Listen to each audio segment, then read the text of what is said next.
Tonight, Donald Trump's latest legal hurdle is shaking up the 2024 presidential race. Ron DeSantis, his closest rival, leveling some of his toughest criticism yet at the man who helped make him a GOP star. Do you think that former President Trump's actions were wrong on January 6th? I think it was shown how he was in the White House and didn't do anything while things were going on. He should have come out more forcefully. Of course that. But the Florida governor stopping short of accusing the former president of a crime. We look at institutions, unfortunately, like our own FBI and Department of Justice, and we've seen the politicization of those institutions. We want to be in a situation where, you don't have one side just constantly trying to put the other side in jail. And that, unfortunately, is what we're seeing now.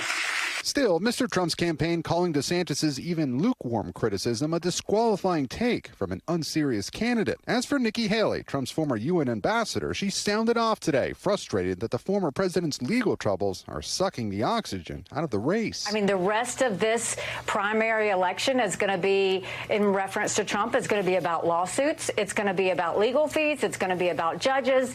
And it's just going to continue to be a further and further distraction. We need a new generational leader. We can't keep dealing with this drama. Former New Jersey governor and prosecutor Chris Christie declining to comment on Mr. Trump's legal case without seeing the indictment, but writing his conduct on January 6th proves he doesn't care about our country and our Constitution. Businessman Vivek Ramaswamy, who has billed himself as a younger, more capable version of Donald Trump, telling NBC News through a campaign spokesperson, "I would have made very different judgments than President Trump did, but a bad judgment is not a crime. It's a mistake to say he was responsible for January 6th. If we go down this road of weaponizing our justice system against disfavored political opponents, then January 6, 2021 will just be a preview of far worse to come." Former Arkansas Governor Asa Hutchinson, a longtime Trump critic, saying in a statement Donald Trump's actions on January 6th should disqualify him from ever being president again.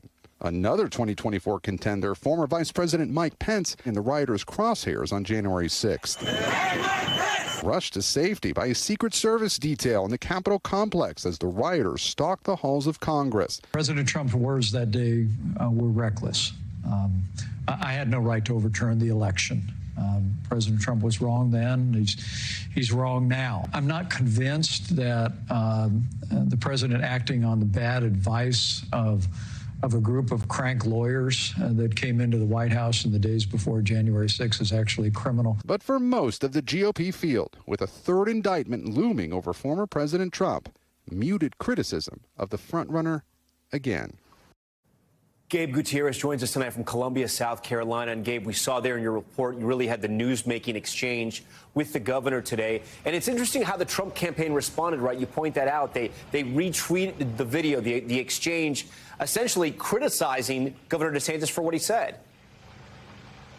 Yeah, that's right. Former President Trump's team essentially saying that this is a disqualifying take on the part of Ron DeSantis. And when you look at the exchange, Tom, Governor DeSantis only went slightly further than he had before, attacking former President Trump for what he did or did not do during January 6th. But the question many people are asking right now, including some of Ron DeSantis' own donors, is how much longer he can go in this direction with attacking Donald Trump only slightly, but still not wanting to alienate his core GOP primary voters and refusing to attack him on these mounting legal issues. Governor DeSantis, again, saying that he is against the criminalization of politics, but not saying that former President Trump should be charged criminally. But the big question is how long he can continue with that line, considering he's still down more than 30 points in the polls, Tom.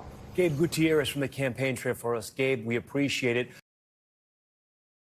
Thanks for watching our YouTube channel. Follow today's top stories and breaking news by downloading the NBC News app.